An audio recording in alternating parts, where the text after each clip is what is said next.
اور یہ پریشان ہے کہ تیل کا کیا کریں، کہاں سے لیں، سعودیہ سے لیں، فلاں سے کیا کریں۔ اب توجہ فرمائیں، پاکستانی حکمران، پاکستانی قوم، پاکستانی میڈیا، ان کی ذہنیت کا اندازہ لگائیں، یہ کتنے بڑے مجرم ہیں۔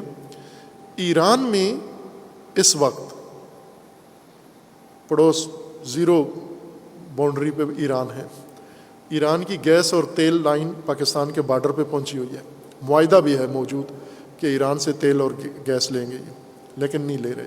ایران میں اس وقت پٹرول کی قیمت کتنی ہے؟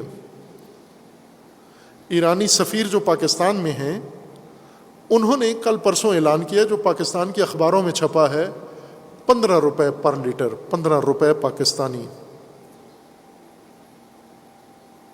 ایران کے سفیر نے اعلان کیا ہے کہ ایران میں پٹرول 15 روپے پر لیٹر ہے، پڑوس میں ادھر 300 روپے پہ لے گئے ہیں، اور پریشان ہے کہ پٹرول کہاں سے لیں ہم۔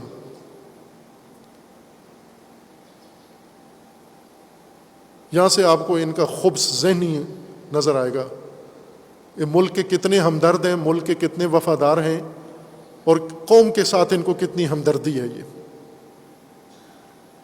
آزاد ڈپلومیسی کے نعرے لگاتے ہیں آپ، قوم کے دشمن ہو تم، اگر 15 روپے وہ ان کے اپنا ہے، 15 روپے لیٹر ہے، آپ کو 50 روپے لیٹر بھی دیں پھر بھی آپ 100 روپے لیٹر دیں پھر بھی آپ اپنے ملک کے لیے بچا سکتے ہو۔